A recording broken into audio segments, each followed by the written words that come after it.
Poeta, ensayista y profesor universitario. Estudió arte dramático en la Escuela Nacional de Teatro. Ha sido director editorial de la División de Ciencias Sociales y Humanidades en la UAM Azcapotzalco. Premio Nacional de Historias de Lectura 2003 que otorgan la SEP y Conaculta.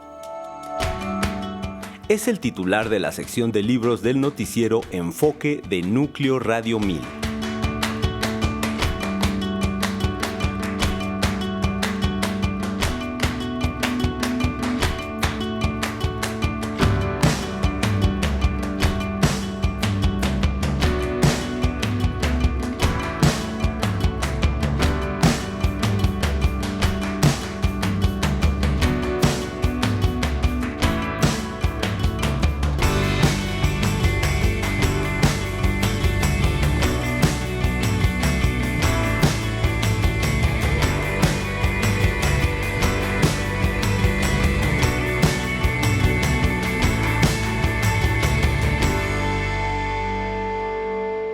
Hola, ¿cómo están? Muy buenas noches, soy Alex Bauer. Esto es Palabras Mayores y hoy nos encontramos con una persona que nos va a hablar de letras, con letras, de palabras y de todo lo que se puede hacer con esa magia de ellas. Estamos con Arturo Córdoba Just y estamos aquí en la Escuela de Escritores, lo cual es maravilloso porque además de conocerla nos va a platicar de ella y que ustedes puedan venir. Muchas gracias. Es un gusto tenerte aquí, tener a tu equipo aquí. Bienvenidos, Alice. Muchas gracias. ¿Cómo es que empieza esta cuestión de la escuela y a qué se enfocan? La escuela se funda por una necesidad vital, por una pasión amorosa, que es transmitir, comunicar, vivir la palabra escrita, la expresividad y el tono de un texto que parte del corazón de las personas.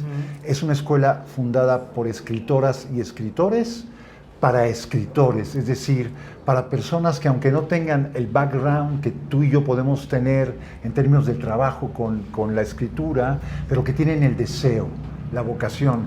Y cuando una persona descubre su vocación, nace otra vez. Y uno tiene que hacer un acompañamiento para que ese nacimiento tenga plenitud. Entonces, la escuela es una escuela hecha por escritores, por escritoras. Tiene un diplomado que es de 1 año y medio, otro diplomado de 1 año, y la idea es que tú vengas con tu idea, con tu pasión, con tu proyecto, y salgas con esos diplomados, con el libro bajo el brazo. Que aquí te demos confianza, enjundia, que aprendas a encontrar el tono, la voz de tu texto, tu propia voz. García Márquez decía una cosa hermosísima. Él empezó a escribir 100 años de soledad, después de haber intentado en sucesivas ocasiones arrancar con la novela. Había llegado a la cuartilla 20, a la cuartilla 40, sin haber podido seguir adelante. Y un día, haciendo un viaje a Acapulco, después de haber filmado una película, fue guionista con Carlos Fuentes de una película que se llamó Tiempo de Morir, que dirigió Arturo Ripstein. Y con ese dinero, bueno, se fue con los chicos y su mujer a Acapulco, y pasando Chilpancingo, pasando Iguala, se acuerda y siente y le dice a Mercedes, su mujer, nos tenemos que regresar. Y entonces él dice, ¿por qué? Porque ya encontré el tono de la novela. En ese andar. Y Mercedes le tiene confianza a su marido, llegan a México, vivían en San Ángel, atrás de lo que hoy es, hay cerca del periférico. Ella habla con el casero, ella habla con el carnicero y les pide 6 meses de gracia. Y él se sube a la azotea y empieza a escribir 100 años de soledad. Y cuando le preguntan qué pasó ahí, y él dice, encontré el tono con el que mi abuela me contaba las cosas cuando yo era un niño. Estas historias de familiares, de fantasmas, de acontecimientos, de dramas que pasaron en la familia, y el tono con que la abuela le contaba es un tono que él introyecta y recuerda, y de pronto en la edad adulta aparece. Y es con esto, con lo que tengo que escribir. Y empieza a escribir a partir de encontrar ese espíritu del texto.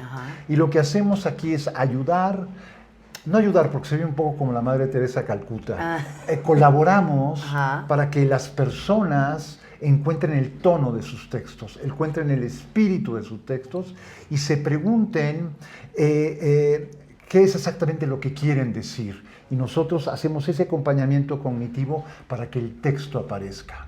Y es fascinante porque hay personas, el más pequeño tiene 17 años, se llama Kevin, y la mayor es una hermosura, un poquito más mayor de 70 años, que es una guapura de mujer, es una señora hermosísima, y bueno, hay una franja que va de los 35, 40, pero tenemos alumnos de 50 años.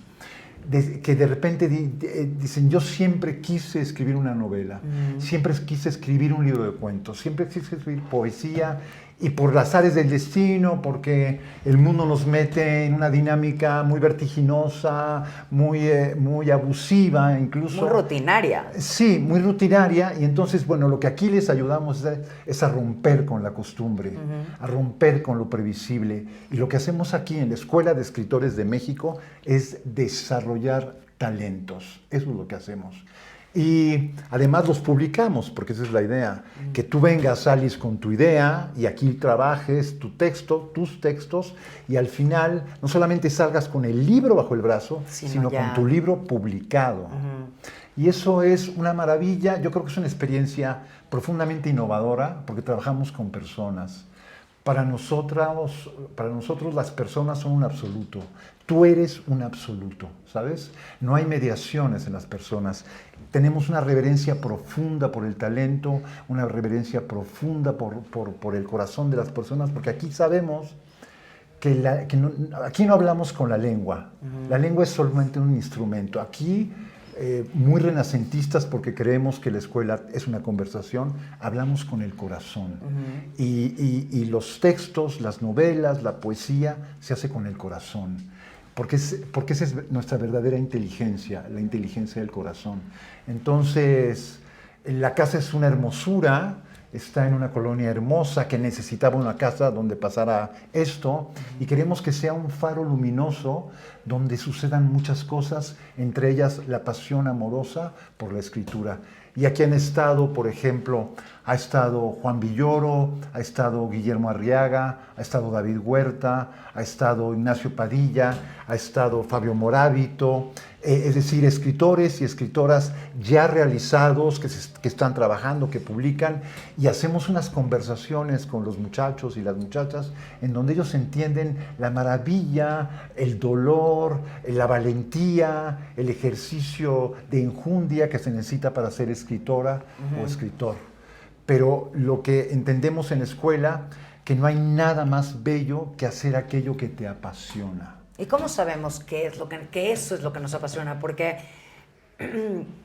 es para mí complicado incluso, no nada más la pregunta, sino pensar en la respuesta. La palabra es de las cosas más sencillas que hay. Aparentemente. Es a lo que voy. Y sin embargo resulta lo más complicado, lo mismo que la lectura.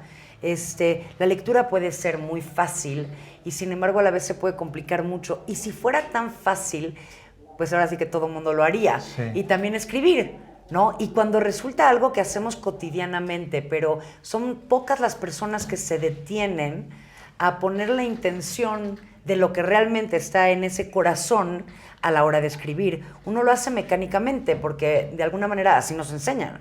Entonces, ¿cómo la gente que está aquí, entiendo que ustedes les ayudan a desarrollar esa pasión y a llevarla a cabo, pero cómo la gente que todavía no lo sabe se puede dar cuenta si es algo que tiene ahí en algún lugar y que puede venir a probarlo, puede venir a intentarlo, porque además no pasa nada? O va a pasar todo. No, pero que no pasa nada, me refiero a que si uno finalmente viene y no es como probar cosas en la vida que de repente dices, bueno, pero si voy y lo pruebo ya perdí 3 años de mi vida en ingeniería y resulta que no. Hoy llegó una persona que me dijo, tengo 67 años y desde hace mucho tiempo quiero escribir una novela porque estoy estudiando un libro que me interesa mucho y quiero contar cosas de mi vida. Y entonces yo sé que eso a veces puede estar, esa decisión puede estar como en una especie de nebulosa, ¿sabes? que puede ser una decisión que es como una especie de luciérnaga que uno atrapa una noche y dice, esto es, esa luz que late entre tu mano. Ajá. Entonces, lo que hacemos es recibir a estas personas y decirles, tú puedes hacerlo. El problema de la escritura, de los grandes escritores, se parece mucho al deporte. ¿Quieres escribir? Escribe. Anímate, claro, inténtalo, hazlo. ¿Quieres escribir? Escribe. ¿Quieres ser un buen lector de grandes novelas? ¿Quieres leer a Proust? ¿Quieres leer a Thomas Mann? ¿Quieres leer a Julio Cortázar? Ajá. Nosotros te acompañamos a que hagas una lectura profunda. Si tú escucharas a los chicos y chicas hablar de Tolstoy, de Ana Karenina, te sorprendería. Esa profundidad con que lo haces. Te sorprendería oír hablar a personas mayores que han ido construyendo su texto y lo han hecho en este tema. Es como una especie de acto de valentía, ¿sabes? Es una especie de decisión en donde tú le dices, no metas solamente los pies, mete todo el cuerpo al mar, mete el cuerpo al océano y vete por dentro. Mira tus emociones, atrévete, que van a pasar muchas cosas porque las emociones tienen muchos colores, pero el verlas te va a iluminar, te va a permitir vislumbrar otro camino. Y muchas veces lo que hacemos es un trabajo, digamos, en donde lo que hacemos es animar, lo que hacemos es dar seguridad. Muchas veces nosotros, por ejemplo, nos colocamos allá en el horizonte y en la mente... Con la mente nos colocamos allá, pero nos olvidamos que el tema para llegar allá es paso a paso. Claro, ya estamos viendo el final y ya estamos viendo los personajes y cómo van a terminar y cómo van a interactuar, y yo quiero que se trate de esto y es una línea. Y lo que más hermoso, lo que más hermoso tiene, por ejemplo, esta entrevista, no es el final. Lo que importa es el proceso. Lo que importa de un poema no es el final del poema, sino el proceso de hacerlo, el camino de hacerlo. Porque además aquí aprendemos todos que el camino de un escritor, que el camino de una persona que decide por algo, que se atreve por algo, no es un camino recto. Y es fascinante porque ves cómo llega una persona que le da mucho miedo. Te voy a contar una historia. Pero me la cuentas ahorita que regresemos, porque vamos a ir a una pequeña pausa y volvemos rápidamente porque tengo muchas cosas que preguntarle. Pero este señor habla divino, así que no se muevan de ahí, ya volvemos.